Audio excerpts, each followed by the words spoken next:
And I want to ask a question as well. Why would you need 8 revisions of one dictionary of law?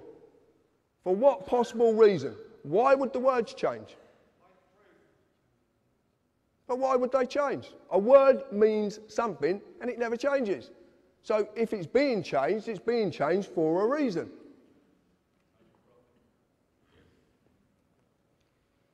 The creation of the person. When you were born, your mother, father, submitted a birth certificate registration application form.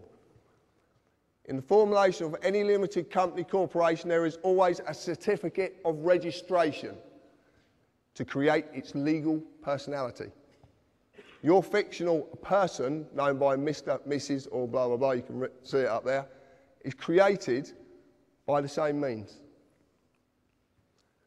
So this is interesting as well.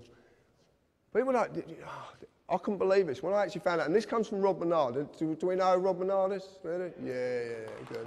I'm glad. Right. When you submit, you are bending to another's will. Okay? So you're bending, you're agreeing to bend to their will. When you register, you are handing over title ownership of whatever you're registering to whoever you are registering it to. You actually physically hand this over. And in doing this, you acknowledge the transferring of that authority. When you apply, it actually means you're begging. And when you beg, it's assumed you know what you're begging for and you know what you're going to give up. That's what this means. Most of the time, you actually volunteer an application. You actually volunteer. You're not made to do it. Did I make you get a credit card? But you submit an application. Everything in this, the whole world is created. It runs on submitting applications for this, submitting applications for that. I'm waiting for health and safety to say I can't put a pencil behind me here because I'll get a splinter. But it's going to come, and you know it's coming. You know. That's why you're laughing. Right, this is the document. This is unbelievable. Right, this is, you've all seen this, yeah? You know what this is, yeah? Birth certificate. Right. You get a certified copy, you do not get the original, because that goes somewhere else. This up here, when you actually look at this, you look at this, and you get your own. When you get home, or you get your kids, whatever, get this document and look at it, because it's phenomenal what they've done. The name of the person's being created in capitalised surname. See the surnames in capitals, okay? It's a fiction. This is being created. That fiction is going to be created there. But what they need is, they need another fiction to do it. They have to have a fiction there to do this, who is the informant. You actually inform on your own children. Do you know that? You inform on them. It's brilliant, isn't it? Eh? And your qualification is, you're one of their parents. Mad. Mad. And it's capitalised, it's all capitalised. And it is absolutely true. Look at your birth certificate, informant, the qualification needed, and it will say needed, and you inform because you are the father or the mother. What you don't know is that at the bottom there is a declaration. Now, a declaration is in common law. A declaration is a sworn oath of a man or a woman. And there's a reason that's on the bottom. Because without that man or woman being present, the fictitious mother or father isn't present.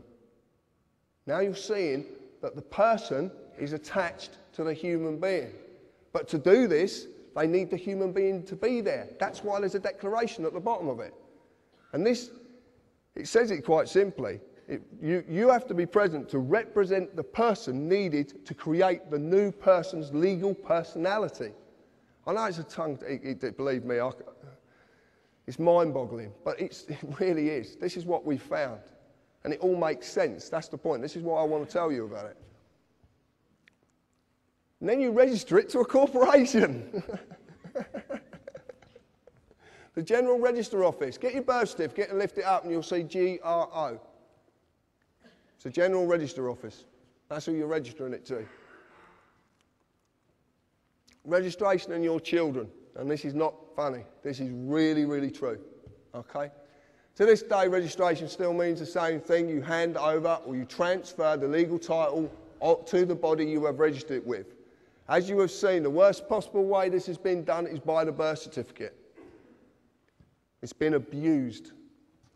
A simple show of this is do you have to mandatory school your children?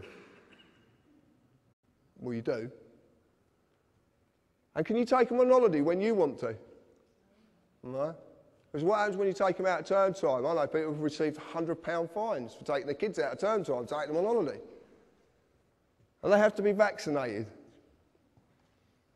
The thing is, it's their property. You signed over title ownership of that child to the government when you registered it. You've got no claim to your children whatsoever. You just don't know it because you've been duped. If you want proof of it, the social services. What happens when you don't look after their property or they pertain you're not looking after their property properly? Linda Lewis, Baby P. What happens? They take the child away. And not all children are taken away because the child is in danger. Do not believe that for a second. Do not believe the propaganda because it's not true. And my friend down there, Mr. Gerrish, can prove this many, many times. Well, what you'll notice is it says Social Services PLC because it is a PLC. And a PLC is a publicly limited company that has shareholders. And shareholders need profits. And where do they get profit from? Stealing children.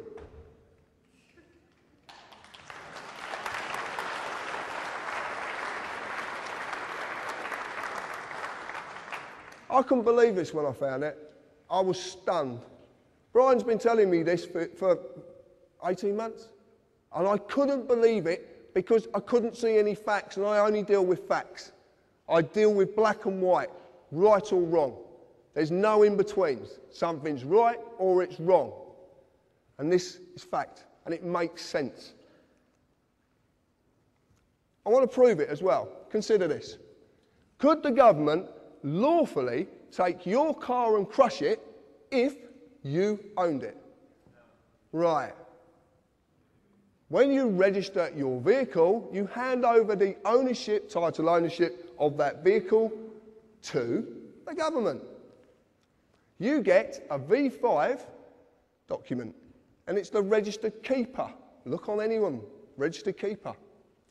If you look on the advert that's on the telly, and they crush the car in front of the couple, just come back from wherever they come back, and the car crashes up in front of them, the voice says, we have a legal right to do this. But it doesn't say, we have a lawful right to do this. Because they haven't got a lawful right to do it. They've just duped you into giving your property to them so they can crush it when you don't put bloody tax on it. Incredible, incredible. Basically, as well, when you do this, when you register it, as stated, because it is stated, you agree to abide by their rules. MOT certificate, road tax, and the fuel levy tax as well. You agree to this. This is what you agree to because it's part of the deal. And then you register it to another corporation. Please remember this. Please, please remember this in future. When you register something, anything, you give up ownership of it. Your house, your car, your children, whatever it is, you give up ownership of it. I know you shouldn't own your children, and you don't, but your children are your children. And no one has a right to take that child away from you. No one. You get a certificate of title, and it's worthless. It's not worth the paper it's written on. Fixed penalty notices. So why are there so many fixed penalty notices? You get a fine for filling your bin up too much, or putting it out on the wrong day, or sticking it in the wrong position. Speed cameras, SORM documents.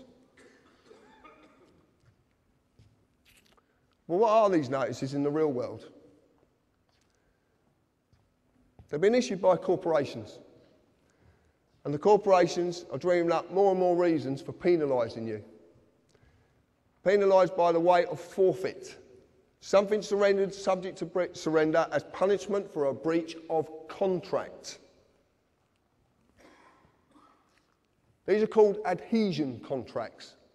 An adhesion contract is a type of contract that is legal and binding agreement that someone writes, makes it their, they basically do as they please. They've got all the bargaining power, they attach it to you, and it's to their advantage. A notice is not a bill. A notice is not a demand. If you went to a restaurant and the waiter come up and said, that's £60 for your meal and I serve you notice, what would you do? Pay or ask for a bill? Well, you'd pay then, obviously. You ask for a bill. Have you ever thought about actually asking the council, can I have a bill please for my council tax? Because you've never actually sent me one.